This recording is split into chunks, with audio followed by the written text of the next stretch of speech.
It's just the I'm sound. doing cloud now. Permission to record. Hi Oh, guys, I'm Louis I Pedron, Festival Director, International Film Festival Manhattan. It's 2023 and we're so excited to have two gentlemen from Norway. First, I'll introduce my co-host, Sander Lidfisko. Was our winner for Jury Prize Best Short Film last year, and he is in the poster over there. We want to hear your voice, Sander. Just say a couple of words before we uh, do our little hi, show. hi, I'm Sander Lidfisko from Norway. Currently live in Oslo. Yeah. So wow, I'm in New York. Sander is in Oslo.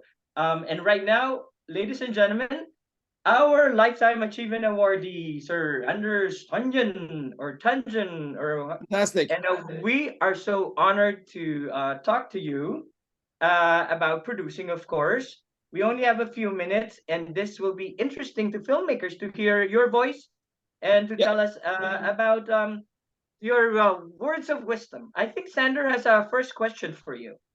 Okay. Um, yeah. Good. First question is, what would you say is good storytelling? Oh, it's something you have on your heart, First of all, it's just simple. It's just if you have something to tell. And I think it's a really misunderstanding in the world is that it need to be like a meaning with behind it.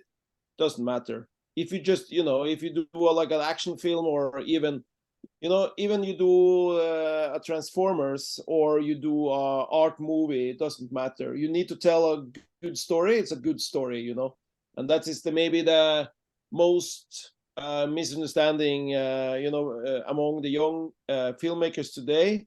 You know, to make like a genre film. That in Norway everybody is so afraid of doing a strong genre film because they think they need to, art is not genre.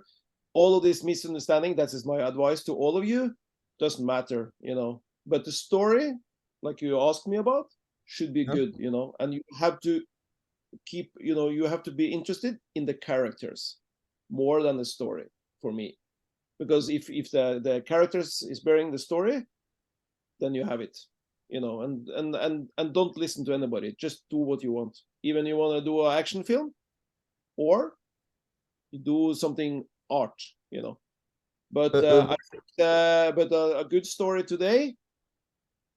This is a long. I don't want to have a long speech, but the thing you should aware of is that more than ever, since I've been in this business for 30 years, it's harder now. You have more and more to think about the audience, and it doesn't matter what you think, but it's harder and harder, and you have to sort of following a little bit the market more than before. When I was young in the 20s, you could make a really deep art movie sort of in the cinema and it's going okay. Today, you don't, because of the social media. People are used to, get it so much faster.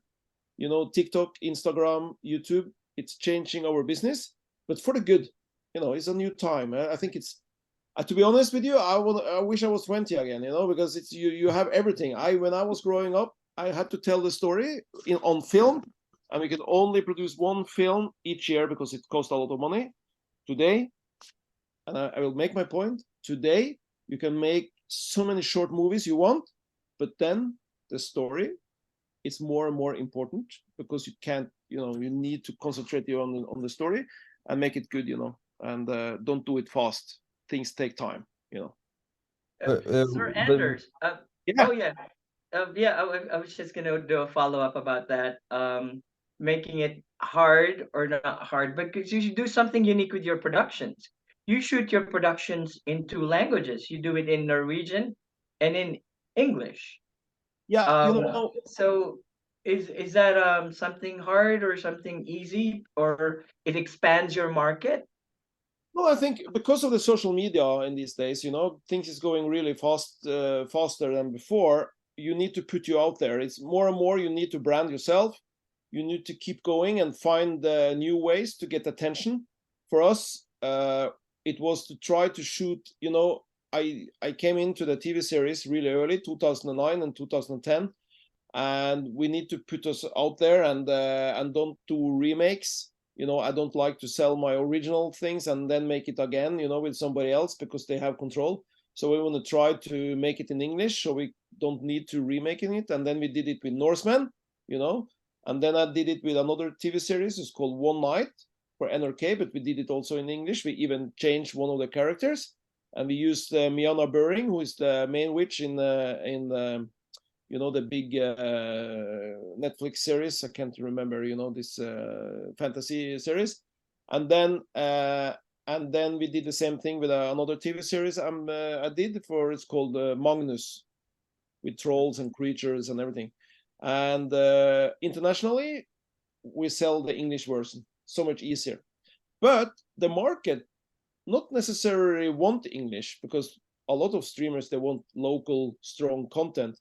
But you know, they're dubbing it anyway. So why can't we do it in English? Yeah. But Sir Anders, it's better that the actual character or actor does the English, because when it's dubbed, I feel it's the essence is not there anymore if it's dubbed by another person. The problem when they're dubbing, you know, like Sander here. I don't know, Sander, if you are a director, but you know, if they want to dub Sander's film, he's not there. They don't invite in a lot of you know, when they dub all of my movies or you know, TV series, we are not there, you know. And of course it's hard because I don't know German or French or Italian, but English we know very well in Norway, and I wish we sometimes we could be there and be part of the directing, you know, because you know, I do also a lot of humor, and the words, it means different things, you know.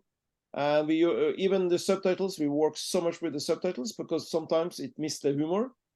So and that's also something, the reason we did Norseman in English, because it's a humor and it's better to do it in English right away. So we have keeping, you know, things safe, and we have control of the story, you know. The filmmakers, I told them about you, and they were so excited when I said Norseman.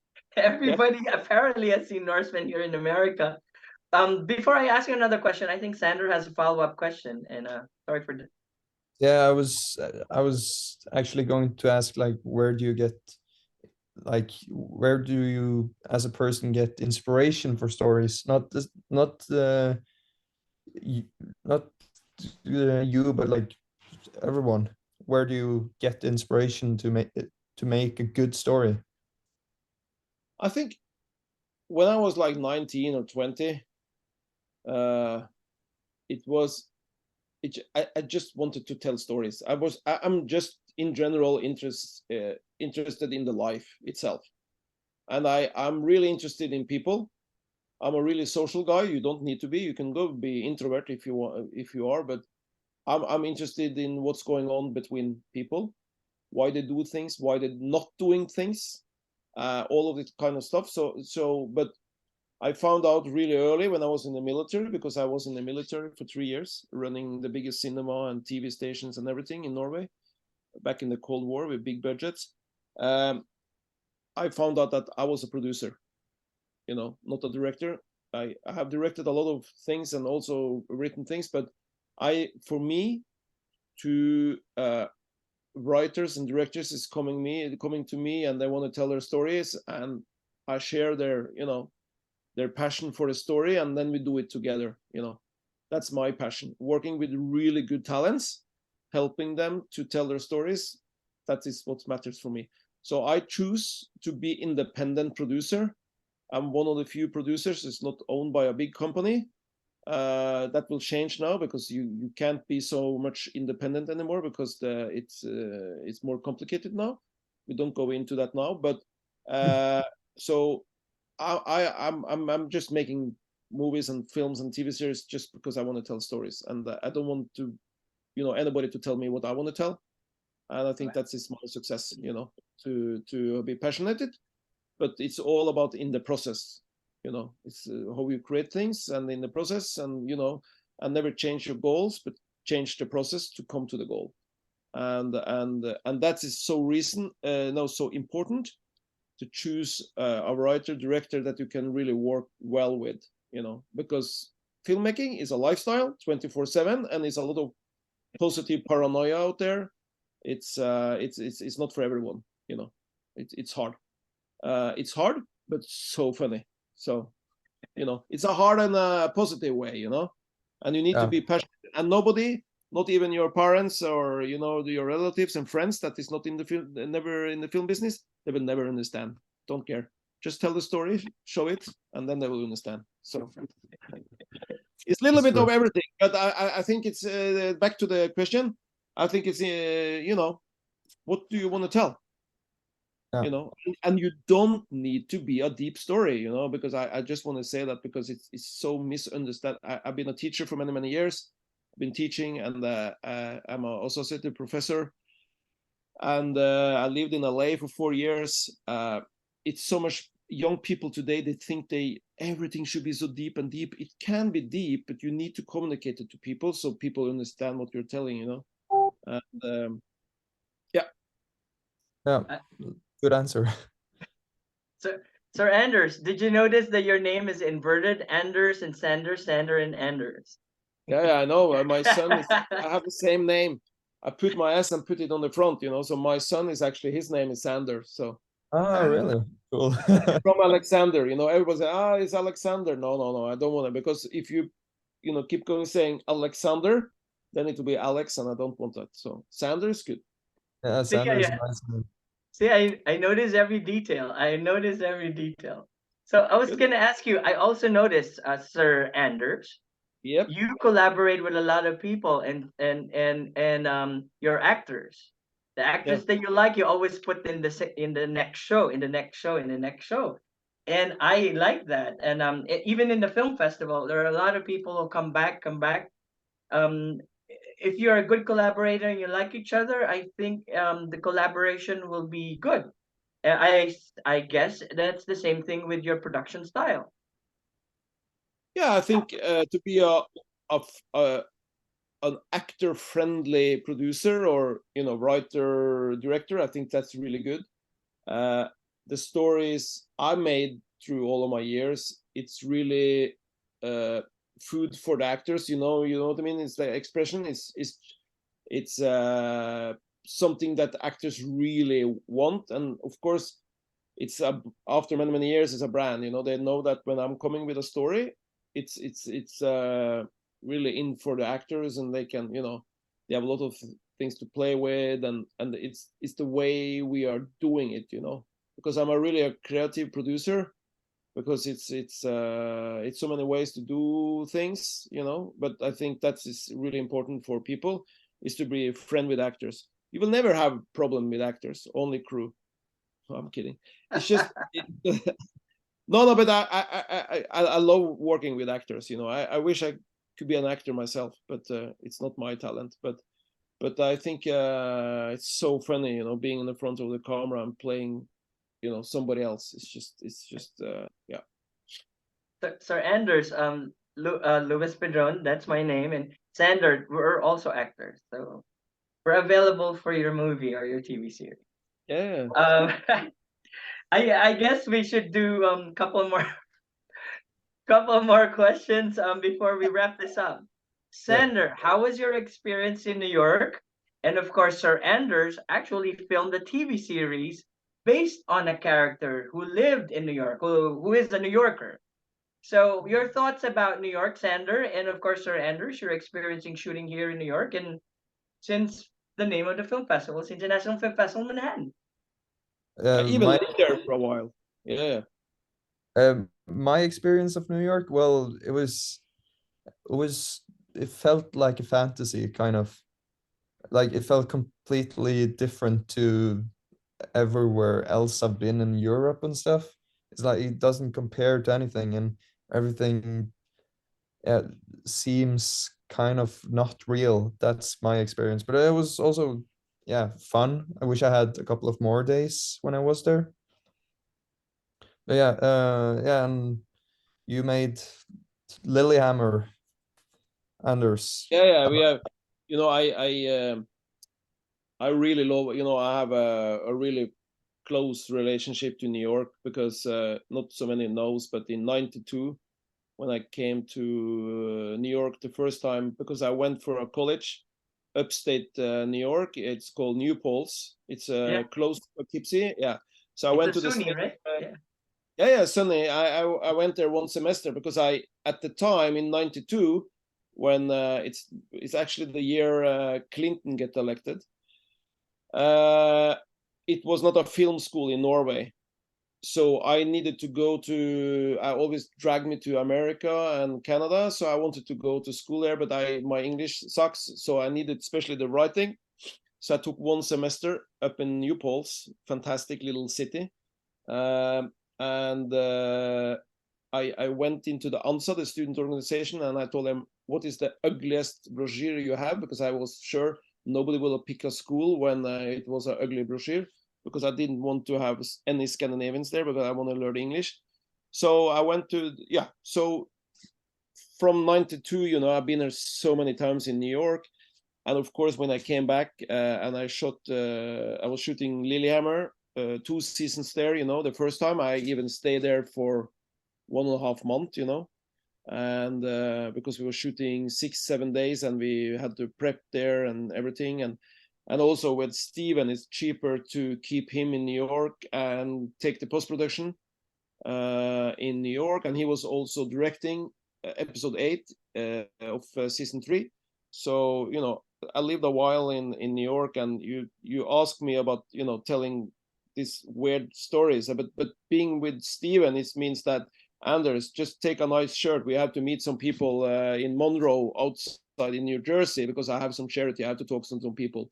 And there you are backstage with Beach Boys and, Jeff Beck. And it's this world you just, and I have to save money. And I'm an old championship in karate when I was younger. So to save money, is another funny story. I was in Manhattan. I had to save money, so I had to have the trailer when we was shooting on the other side of the streets, and I was the security. And there I had Bruce Springsteen with me. He was a gangster, and I was. And then the paparazzi came, because the crew, they was like calling in, and they get some money to tip some paparazzis. And there I was alone with Bruce Springsteen, and he said, and he was like leaning like this to me and said, "Don't worry, it's the worst thing is these kids coming up to me and take these selfies. That's the worst thing. The paparazzi is okay." And I was the security. And what do you think happened when we went out of the trailer? A young woman, grabbed him and took a selfies.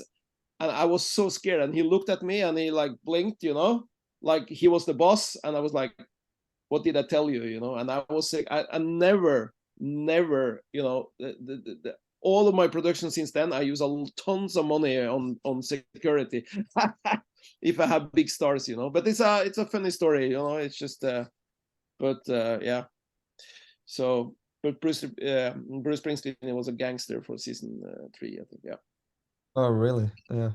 Yeah. It was back in the days where we pitched to Ted Sarandos, the head of Netflix, in the hotel room in New York. This was. Lilyhammer was Netflix's first show ever, So. Yeah, of course. That was the first Norwegian Netflix show, is what you're saying. It was Netflix's first show ever. Oh wow!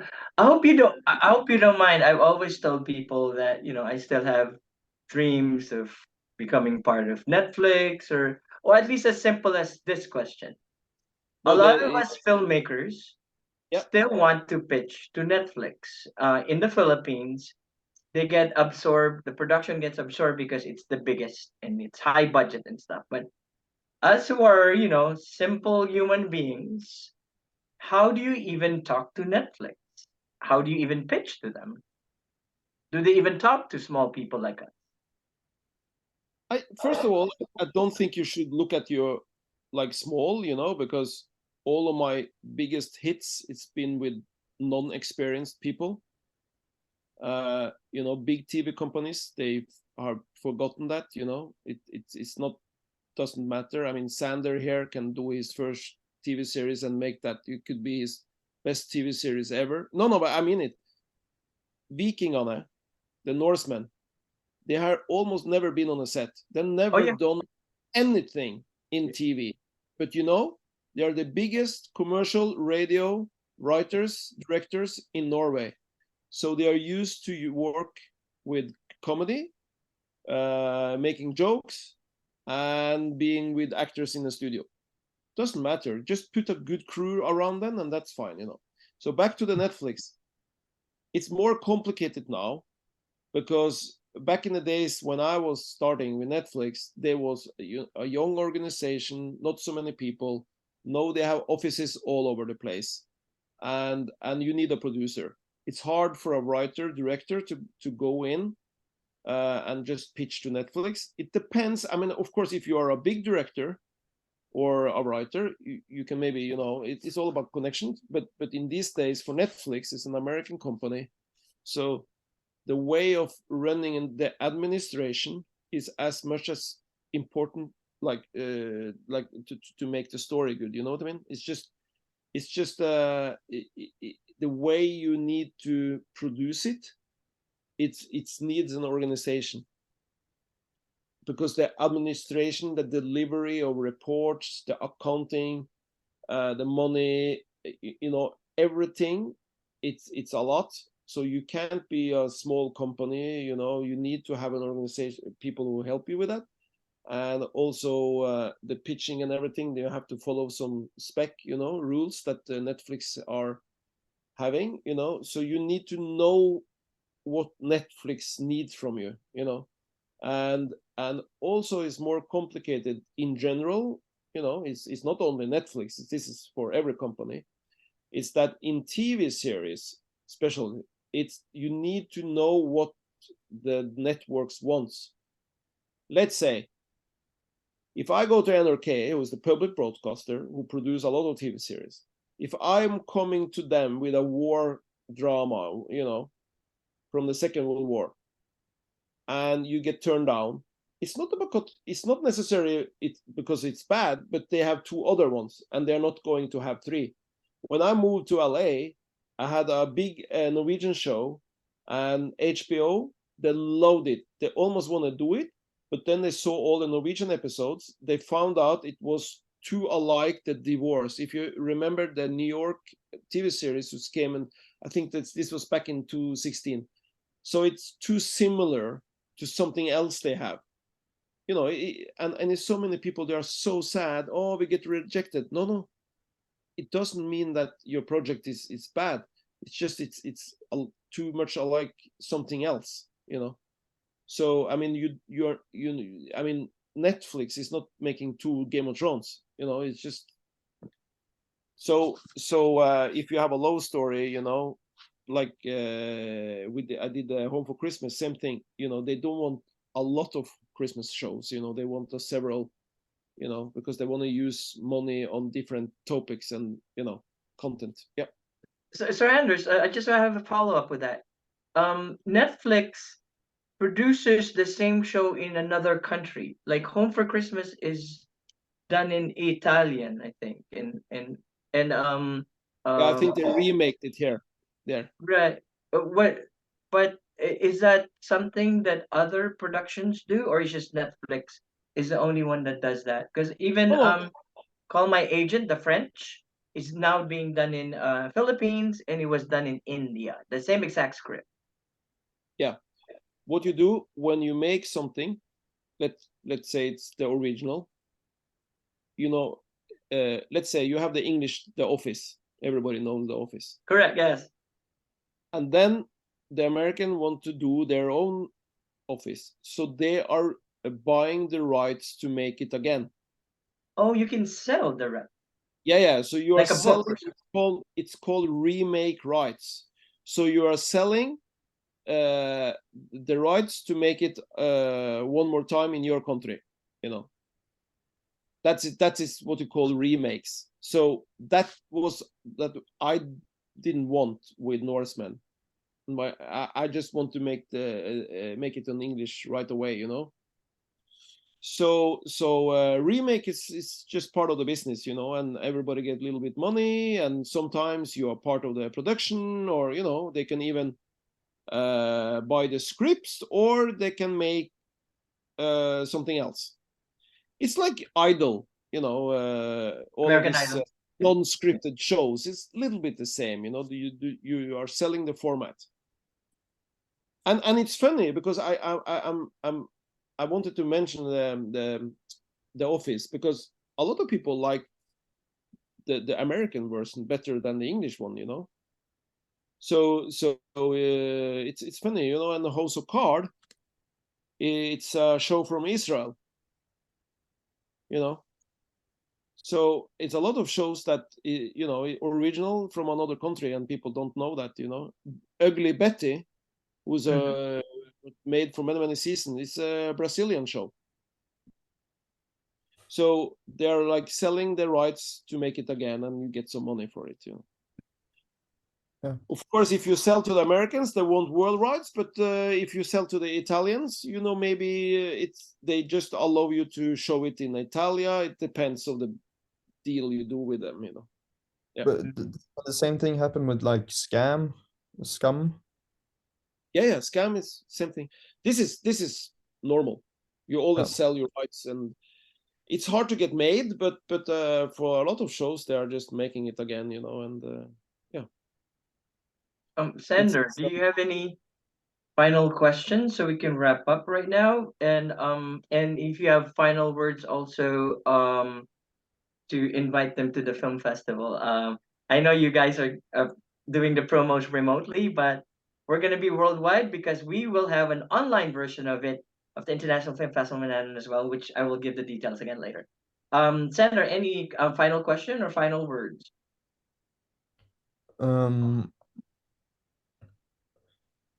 You have produced so many like good TV series and stuff, but which one was maybe like the easiest to make or the most fun to make, or which of the productions stand out? It's hard to say actually, because every series is so different, and I work with different people, you know, and it's like some of them has some funny things with them, and some also some challenging things, you know, in it, that also is fun, you know. I like to, you know, I like when things is not easy for a producer. I also like to solve, like I did with Exit season 3. I produced that, you know. It's a lot of sex, and it's a lot of things that it's really standing out, but telling a really deep, serious story in the same time, you know. And with Norseman is to create it a really wild humor in English. One Night, who's my baby. It's about it's a little a couple on date, and it's a blind date in real time. We made it in real time for real. I mean, minutes for minute, 10.5 hours. It's one of my, you know, heart feeling. I love that series. You know, I took the idea from America and I made it in Norway. And Dog, of course, that we did for, you know, as a couple therapist who don't believe in love. We made 4 seasons, 40 episodes. That was my first TV series. Of course, that is special because we was young, and I was not actually young. I was in the 40s, but I felt young. And you know, so it's so many aspects of it, you know. It's just, yeah. I just been a bit lucky to work with a lot of great filmmakers, you know, and yeah. And actually, the school I teach in Vesterdal, also I love teaching and making student productions. You know, I work on Vesterdals for 15-20 years, and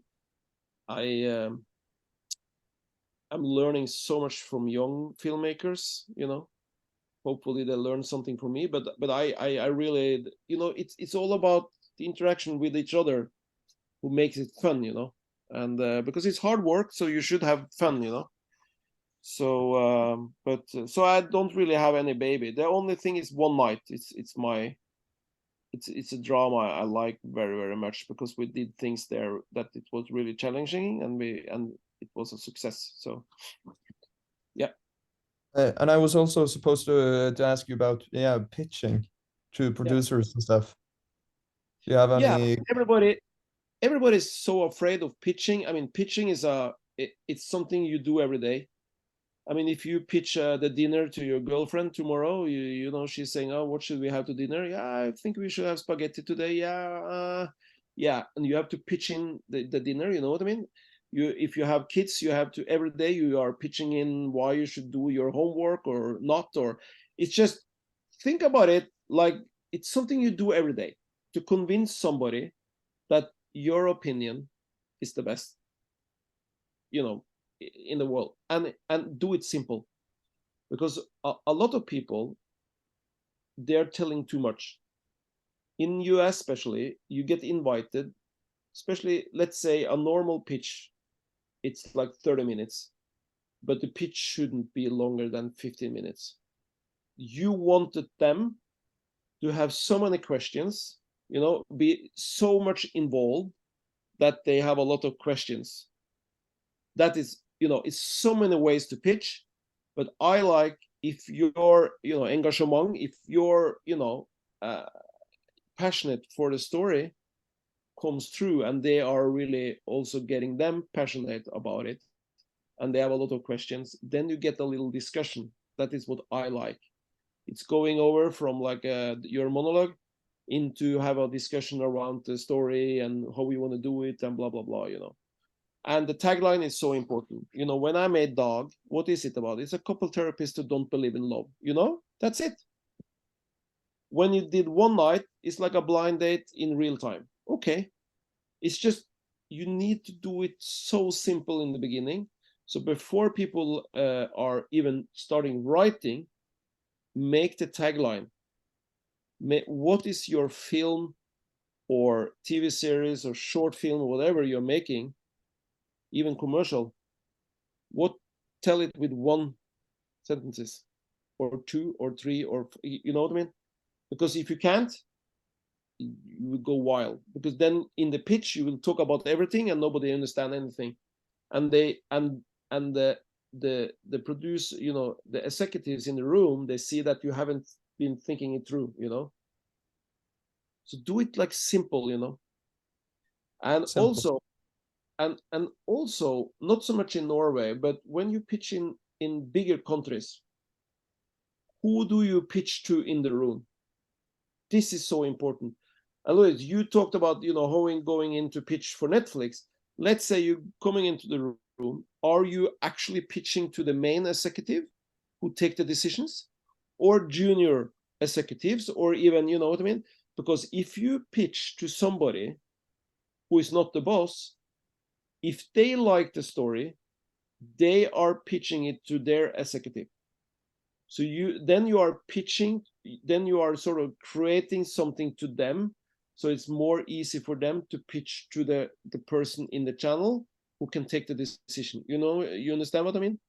Because especially I've been living in LA for 4 years and been pitching all the time, and a lot of the job is to find out who is the room, what do they like, you know, what the network you, because if you, when I have a story in Norway, if I go to Netflix, TV2 in Norway, who's the biggest commercial channel in Norway, and NRK, who's a public broadcaster, you can't pitch the same story.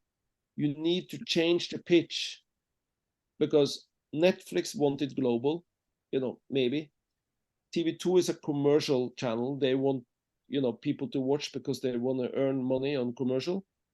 And the public broadcaster, they are making, you know, thing with deeper meaning, because they want to reflect the society we're living in, because it's a public money, you know. So it's the same story, but you have to change it every time you are in a different room, you know. And again, let's say you go to NRK, they have, this is an example, the public broadcaster in Norway, they have 3 executives.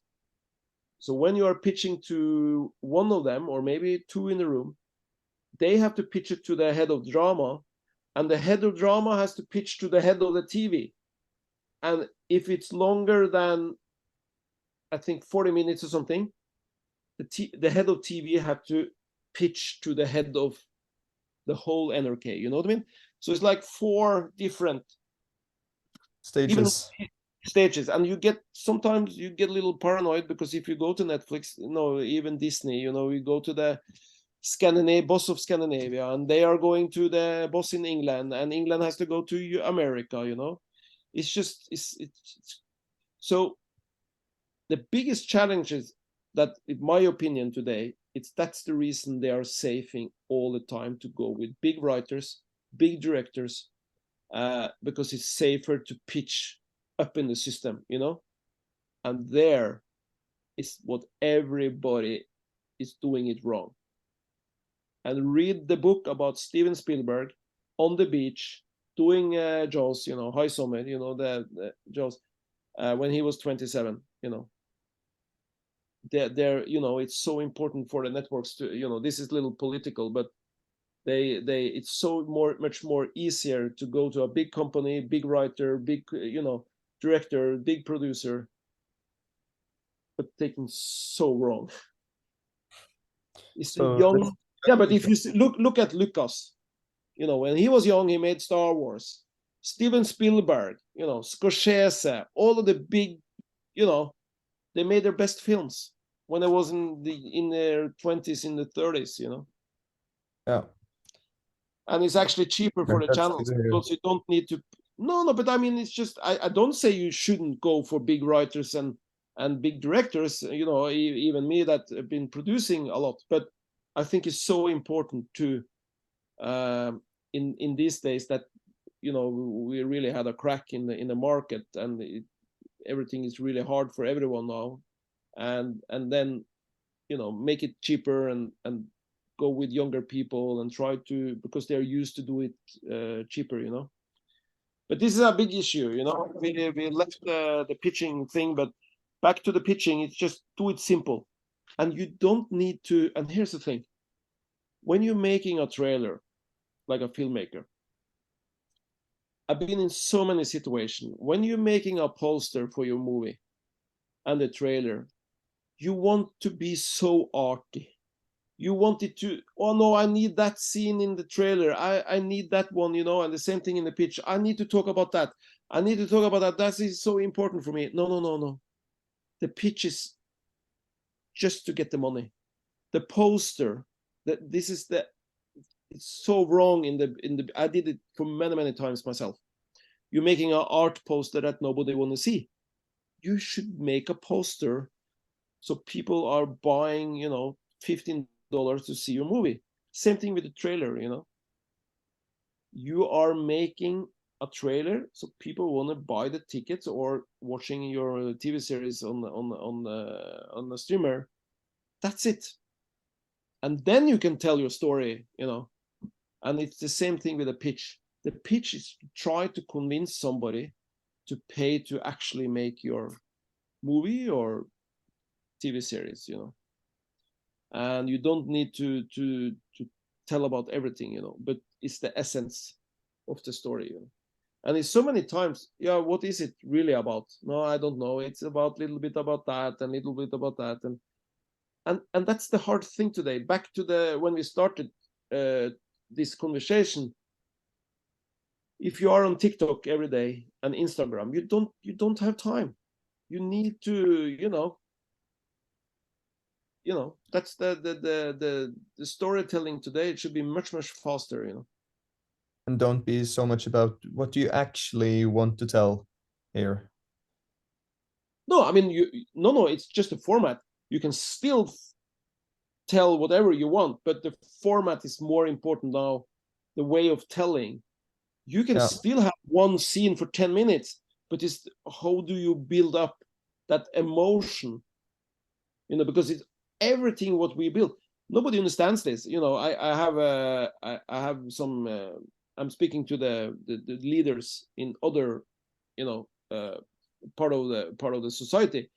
And what are we doing? We just make things for nothing, from nothing. We just create feelings, you know. We don't make a phone, you know. We make feelings, you know. And that is what we are selling, you know. It's if somebody in the room that you're pitching feels that, you know, shit, this is so good, I want to watch this, how should we do it, you know? And that's the pitching it's about, you know. And what is your essence of and it's often start with one sentences. What is it about? You know, with 10 words. And it's hard. It's so hard, you know. It's really hard. It is. So we could talk about this for hours, you know. I'm actually Forever, I making know. I'm making a back post. to Westerdahl's. We can write a book about this. But come back as a teacher to Westerdahl's. No, I told That's them a actually challenge. invite me, you know, because you know, but I don't know. Yeah, I'll talk to the school. but the Frode is Yeah, Frode. I'll talk to Frode. Yeah. Yeah, Frode is a good friend. Yeah. So So talking about getting back with each other. So just in case you guys cannot fly, we're planning an event in Oslo. I already spoke to a hotel there that we can have like a little room, have like a little intimate film talk with some filmmakers that Sander will bring in, and I'll mix it all up with some community members in Oslo in January. So most probably at Clarion Bastion Hotel near the train station in Oslo. And we'll have like break bread together and see if we can do this, because most probably I will have some Norwegian winners, maybe, let's see, and I will represent the honor there, and then your plaque also I will present in January, in a few months from now, a few weeks from now, in Oslo, just in case you can't fly. But there's still a chance that Sir Anders might fly to New York in a few days. how many filmmakers are coming? I'm just curious. It's looking like about 20 from out of town, but Yeah. right now we have 80 films, and majority of the filmmakers are Americans here, so they will be at the film festival. So Yeah. we will probably have 50, 60 filmmakers there from the Great. film festival. Yeah. But right now, I guess I got your interest there when I said that, right?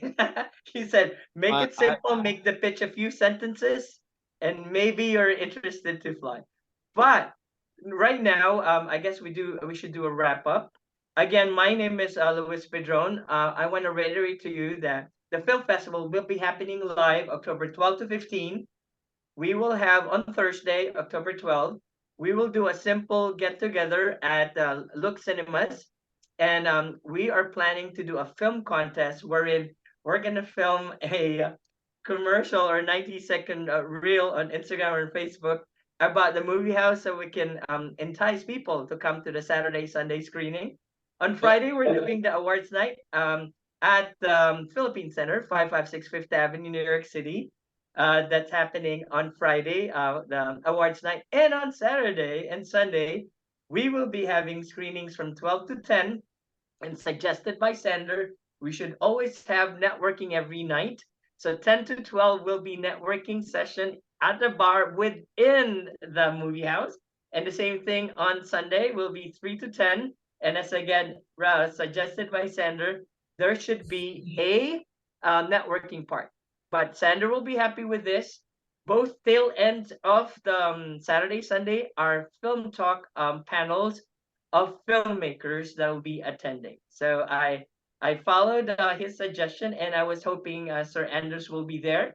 But maybe we can do a virtual. That movie house is very sophisticated enough. I don't know if we can do an online thing. Just give But me anyway, a scheduling, you know, Louis. If yeah. let's see. Yeah, with if they can do a Wi-Fi because I've seen that in some movie houses, they can do that, and the other guy is projected. So again, iffmusa.com is the website. Maybe a final words from Sander and a final words from Sander Anders Tangen, our Lifetime Achievement Awardee. Just a few words, Sander, before we go. Thank you for letting me be a part of this conversation and letting me ask some questions to Anders. It's been fun, and yeah, hopefully I'll be at the festival next year. Yes, and Yes, Sir yes, you know. Anders, thank you very much. No, to get a prize after so many years is always nice, you know. It's not so normal that the producer get a prize. We, you know, in every school, everybody new students, they're always asking, what does a producer do, and I say, yeah, we're paying the bills. But it's just yeah, it's really, really nice that you've been thinking of it, and the festival, and I can have the speech later if you want to record it, so that's Yes, okay. we're gonna do that in a few seconds. But right And now, I thank you very and much. I also will say I started with short film myself, so Oh, you did, yeah. yeah, it's just so funny. So yeah. Thank you Nice. very much, guys. I'm Louis Pedron, Festival Director, International Film Festival in Manhattan. Our website is iffmusa.com. Thanks. Susan Talk! Ha det bra!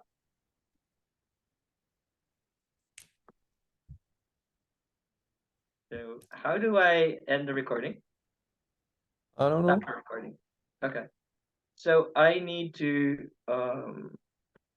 wait. Are you sure you want to stop recording to the cloud? Yes,